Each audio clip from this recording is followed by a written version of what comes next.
Vande Mataram. Dear friends, welcome back to my channel, Courtroom Battles. My name is Dr. Tushar Mandlekar. I am a practicing advocate in Bombay High Court. I keep on talking about the provisions of the law and the case laws for the benefit of young lawyers in this country. If you are a student of law or a young lawyer or has got any interest in law, please subscribe to my channel.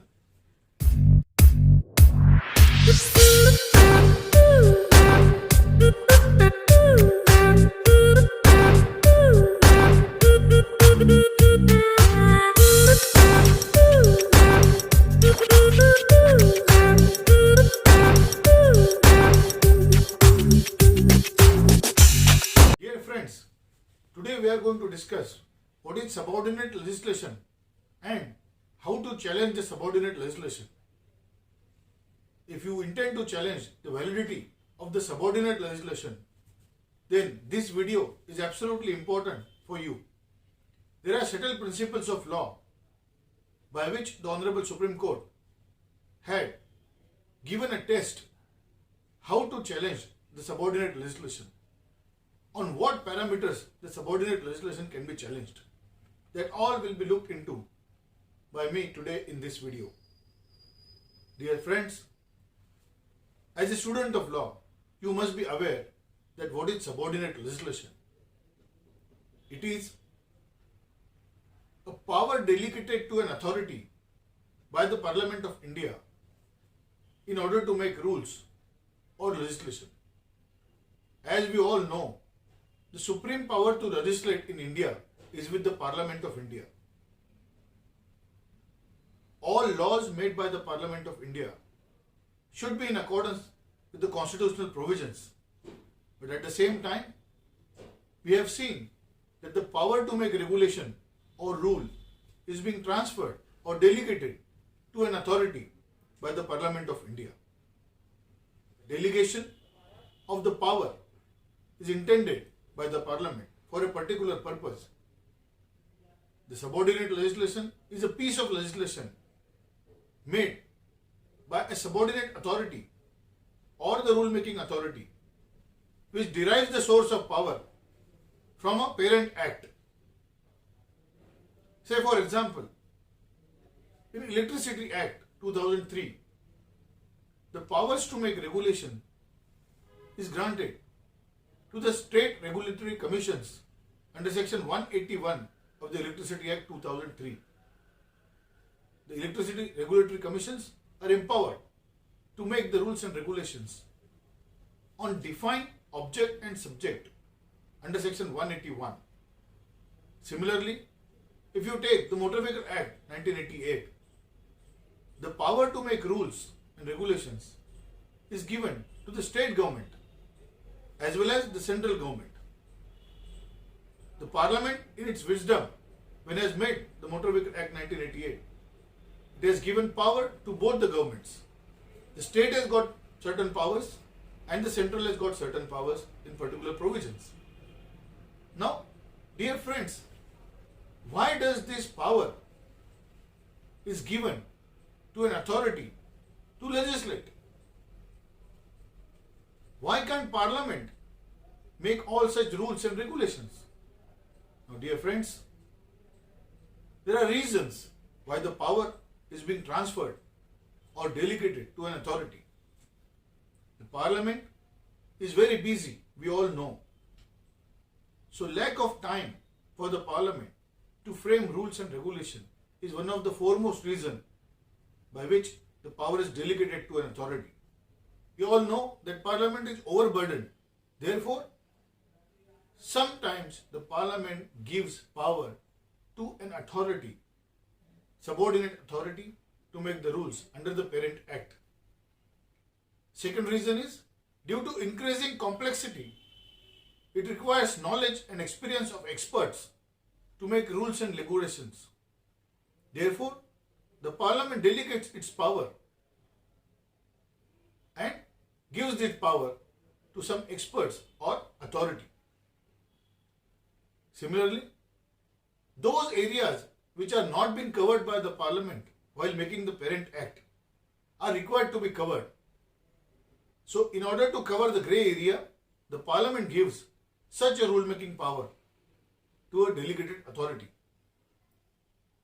Secondly, flexibility in meeting emergency situations. We all know that there could be unforeseen emergency situation while dealing with the provisions of the Act. In such situations, the delegated authority, if empowered by the Parliament of India, can make rules and regulations. So the source of power by which rules and regulations are made by any authority should be arrived from the Parent Act. Dear friends, if you intend to challenge the validity of the subordinate legislation or any provision of the rule or regulation made by the delegated authority, then there are principles which are required to be seen by you while challenging such a provision of the law. When can the subordinate legislation be challenged before the court of law? As we all know, Article 226 gives powers to the High Courts in India to quash the provision of the law. At the same time, Article 32 gives such a power to the Honorable Supreme Court of India to quash any provision of the law if it is found and observed that it is unconstitutional. Dear friends, now what is the test? The Honorable Supreme Court, in a celebrated case, State of Tamil Nadu versus P. Krishnamurthy, 2006-4 SCC 517, has laid down such parameters. Now there are broadly 5 parameters and occasions by which the subordinate legislation can be quashed and said to be invalid. There is a presumption in favor of the constitutionality or validity of subordinate legislation, and the burden is on the person who alleges and attacks it to show that it is invalid. It is also well settled and recognized that a subordinate legislation can be challenged under any of the following grounds. Please see these grounds. If you qualify yourself in any of them, then you can challenge the subordinate legislation. A. Lack of legislative competence to make the subordinate legislation. B. Violation of fundamental rights guaranteed under the Constitution of India. C. Violation of any provision of the Constitution of India. D. Failure to conform to the statute under which it is made or exceeding the limits of authority conferred by the Enabling Act. E. Repugnancy to the laws of the land, that is, any other enactment. F. Manifest arbitrariness or unreasonableness to an extent where the court might well say that the legislature never intended to give authority to make such rules. Dear friends, these are most important principles on which the validity of the subordinate legislation can be challenged. Dear friends, the court considering the validity of a subordinate legislation will have to consider the nature, object and scheme of the Enabling Act and also the area over which power has been delegated under the Act, and then decide whether the subordinate legislation conforms to the parent statute or not. Where a rule is directly inconsistent with a mandatory provision of the statute, then of course the task of the court is simple and easy. But where the contention is that the inconsistency or non-conformity of the rule is not with the reference to the specific provision of the Enabling Act, but with the object and scheme of the Parent Act, the court should proceed with caution before declaring invalidity. Dear friends, in Indian Express newspapers versus Union of India, 1985, 1 SCC 641, the Honorable Supreme Court has held that a piece of subordinate legislation does not carry the same degree of immunity which is enjoyed by a statute passed by a competent legislature. Subordinate legislation may be questioned on any of the grounds on which plenary legislation is questioned. In addition, it may also be questioned on the ground that it does not conform to the statute under which it is made. It may further be questioned on the ground that it is contrary to some other statute. This is because subordinate legislation must yield to plenary legislation. It may also be questioned on the ground that it is unreasonable, and in the sense not being reasonable, but in the sense it is manifestly arbitrary. Now, dear friends, if the authority which has made the rule has made such a rule which is manifestly arbitrary or does not conform to the parent legislation or violative of any of the other provisions of the other act, then possibly that particular rule may be declared as bad in law. In Supreme Court Employees Welfare Association versus Union of India 1989 4 SCC 187, the Honorable Supreme Court has held that validity of the subordinate legislation is open to question if it is ultra vires or the provisions of the Constitution are violated, or the governing act is violated, or also repugnant to the general principles of the law of the land, or it is arbitrary or unreasonable in nature. It was further held that the rules are liable to be declared invalid if they are manifestly unjust or oppressive or outrageous or directed to be unauthorized and or violative of the general principles of the law of the land, so vague that it cannot be predicted that certainty as to what it prohibited, or so unreasonable that they cannot be attributed to the power delegated or otherwise disclose the fate. In Sri Sitaram Sugar Company Limited versus Union of India 1993 SCC 223, the Honorable Supreme Court has held that the power delegated by statute is limited by its terms and subordinate to its objects. The delegatee must act in good faith, reasonably, intra vires the power granted, and on relevant considerations of the material facts. All these decisions, whether characterized as legislative or administrative or quasi judicial, must be in harmony with the Constitution and other laws of the land. Dear friends, the Honorable Supreme Court has certainly laid down a very important principle that the authority which has got the power to make the rule should not travel beyond the power. It is well known that the Parent Act must define the power to travel, the authority to make the rules, the areas where the authority, while making the rules, will be allowed to travel. Dear friends, while making subordinate legislation, the authority which is making such legislation should not travel beyond the areas which are being permitted by the Parent Act. The power to make such rule is definitely available to that authority. But at the same time, the rules which are beyond the power or the rules which are repugnant to the Parent Act are inconsistent and arbitrary and must be declared bad in law. So, if an authority has received the power to do a certain act in certain fashion, then that act must be done in that fashion. State of Uttar Pradesh versus Singara Singh. Dear friends, we also know that the subordinate legislation is a piece of legislation which is enabling the provisions of the Parent Act. Such a legislation which is in fact transgressing the powers of the Parent Act is not permitted. At the same time, the subordinate legislation which is contrary to the Parent Act is also not said to be good. The Honorable Supreme Court in St. John's Teachers Training Institute versus Regional Director NCTE 2003 3 SCC 321 has categorically held that a regulation is a rule or order prescribed by a superior for the management of some business and implies a rule for general course of action. Rules and regulations are all comprised in delegated legislation.